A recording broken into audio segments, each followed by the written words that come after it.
Bonjour à tous, encore une vidéo de matériel aujourd'hui. Nous allons parler du kit feu pour votre sac d'évacuation et ou camping, etc. Alors, on va pas se mentir, pour faire du feu, il nous faut des briquets, parce que c'est le truc le plus simple. Alors, le meilleur briquet que vous puissiez avoir, c'est le briquet à essence. Clairement, c'est pratique, ça marche très très bien, malgré le vent, c'est efficace. Alors, j'en ai, mais je ne les ai pas dans mon kit de survie. Je pourrais les porter sur moi, mais dans mes kits d'évacuation, dans mes sacs, de rando, etc., j'ai tout bêtement des briquets aussi simples que ça. Alors, en fait, j'ai un kit feu dans mon sac, dans lequel j'ai des briquets. Alors, je suis peut-être un peu exagéré d'en mettre 3. Euh, mais bon, c'est pas très lourd, etc.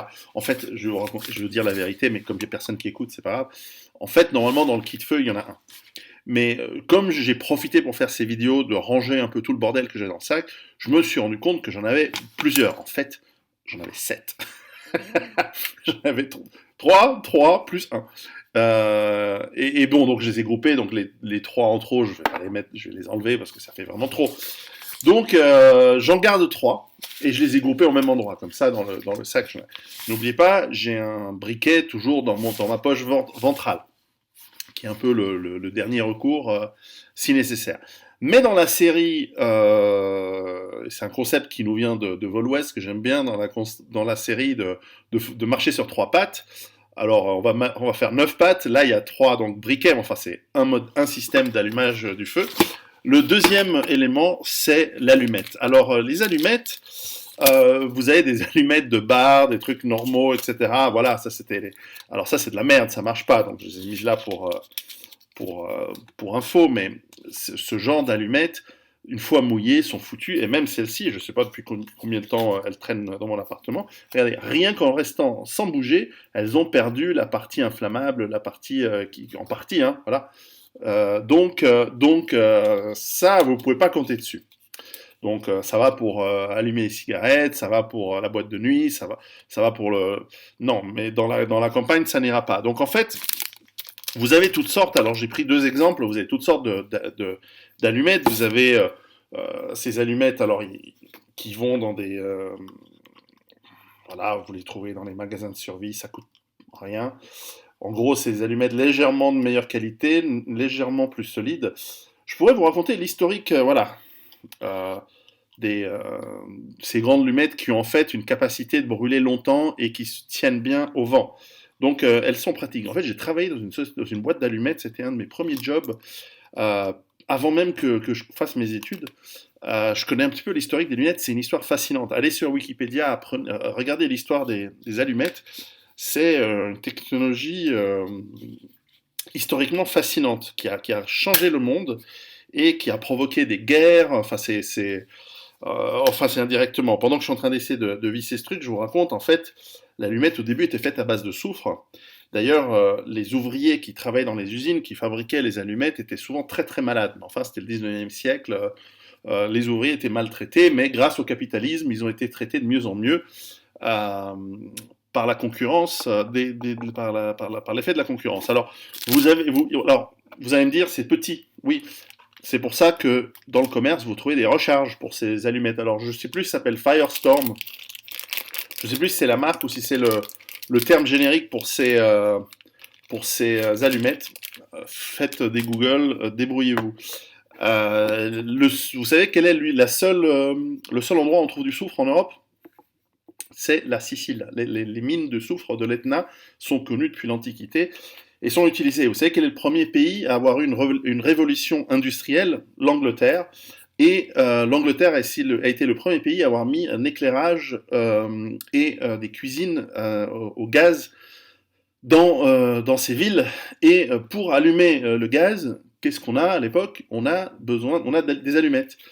Et quel est donc, puisque c'est important, quel est donc le pays que l'Angleterre a financé pour conquérir la Sicile? Le Piémont, là dont je viens. Et en fait, l'expédition de Garibaldi pour l'unification de l'Italie, c'est-à-dire la partie, donc la guerre du Piémont contre les Bourbons de Naples, le royaume de Naples, dont la Sicile faisait partie, en 1860, sauf erreur, eh bien, cette expédition a été financée par l'Angleterre. Les armées napolitaines ont été payées par l'Angleterre pour se rendre. Les officiers étaient grassement payés pour se rendre. Et donc, vous avez une expédition piémontaise de Garibaldi, la fameuse expédition des 1000, les chemises rouges. Eh bien, ces 1000 ont évidemment gagné contre des armées de 10, 15, 20, 50 000 napolitains, parce qu'en fait, les Anglais avaient payé. En échange de quoi, lorsque l'Italie s'est unifiée, devinez qui a eu les contrats d'exploitation des mines de soufre de l'Etna? L'Angleterre, parce que les allumettes, c'était stratégique à l'époque. Voilà, alors vous avez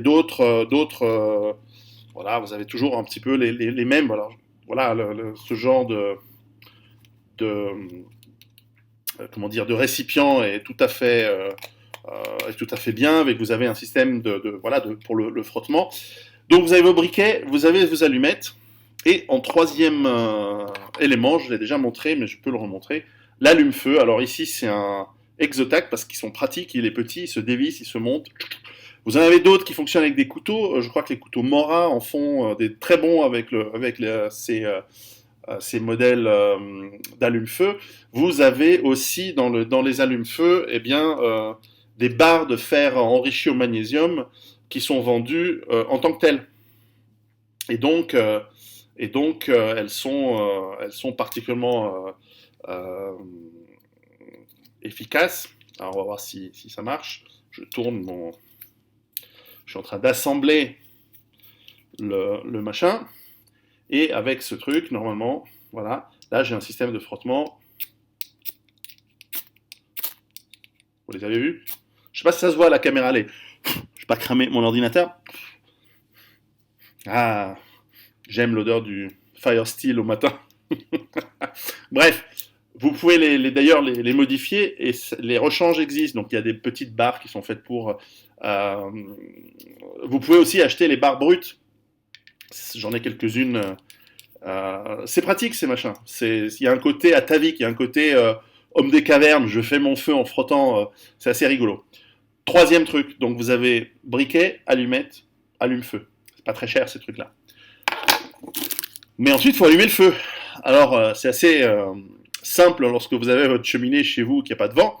Lorsque vous êtes dans la verte, autour d'un campement, ou que vous êtes dehors et que le bois est mouillé, que c'est le bordel, démarrer le feu, c'est compliqué. Alors, il faut bien le préparer à l'avance. Tous ceux qui font du camping le savent, vous préparez votre feu, un petit peu enterré si nécessaire, un peu de cailloux, vous préparez vous faites en sorte qu'il n'y ait pas de vent qui souffle sur le début des flammes. Et puis, vous commencez avec les brindilles les plus sèches, de la mousse séchée, enfin tout ce que vous pouvez trouver qui est sec pour faire débarrer le feu, et vous préparez à l'avance les petites brindilles, les petits morceaux de bois que vous allez rajouter au fur et à mesure, en commençant par les plus petits, puis en grandissant, et puis vous allez bâtir votre feu. Je suis fasciné de voir les feux russes. Notre ami de Survival Russia, si vous allez voir sa chaîne, il vous montre des feux de campement sibériens, des trucs de dingue, avec des troncs d'arbres qui crament pendant toute la nuit. Enfin, il faut ça pour créer la chaleur qui réchauffe les gens qui se mettent autour en Sibérie, en plein hiver. Mais enfin, voilà. Alors, vous avez des quantités incroyables de modèles pour démarrer le feu. Alors ça va des trucs que vous trouvez en supermarché, voilà, des sortes de morceaux de bois imbibés de produits chimiques qui vous permettent, voilà, voilà. Alors s'il y a ces modèles en plus que vous pouvez cramer, donc ça fait allumette et allume-feu et en fait Tinder, le truc de démarrage. Alors ça c'est bien, il y en a sûrement beaucoup. Alors ça c'est Coglands qui fait ça. J'ai trouvé ça aux États-Unis. J'ai jamais utilisé, mais je suis sûr que ça marche très très bien. Le truc qui marche aussi très très bien, fait maison, qui coûte pot de balle, c'est des boules de coton que vous imbibez dans la vaseline. Alors évidemment, parce que c'est dégoulinant de trucs, je les ai mises de côté. Et, je sais pas, il y a un bruit, il y a un bourdonnement, on a l'impression qu'il y a justement la air cave américaine qui arrive. Puis vous avez toutes sortes d'autres petits trucs, hein, voilà, des morceaux que vous pouvez effilocher, que vous pouvez. Alors ça, moi je les garde, justement, ils sont dans des petits sachets fermés. Je les garde vraiment en dernier recours. Si le reste fonctionne pas, là c'est des trucs qui je peux effilocher et qui marchent avec l'allume-feu assez bien.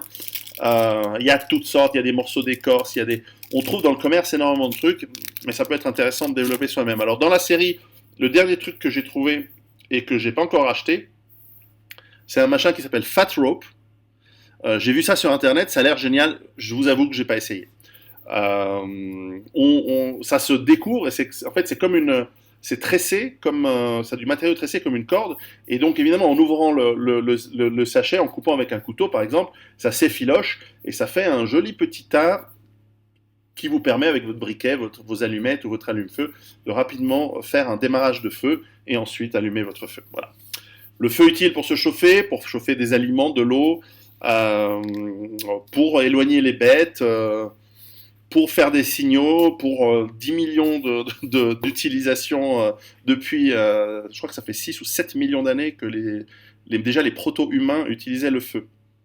Donc c'est pratique, c'est une technologie qui a été domestiquée par l'homme et qu'il faut continuer à apprécier. Et je vous assure, quand les gamins allument leur premier feu de manière un peu artisanale comme ça dans la nature, il y a un petit quelque chose atavique qui se passe dans leur tête, tu vois, dans les yeux, faire du feu, c'est quand même pas mal.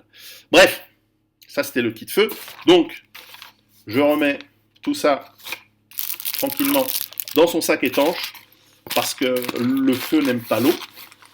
Et donc, je mets ça dans mon kit de survie et c'est très pratique. Donc voilà, ça c'était pour la partie feu, et puis à bientôt et préparez-vous. Ciao.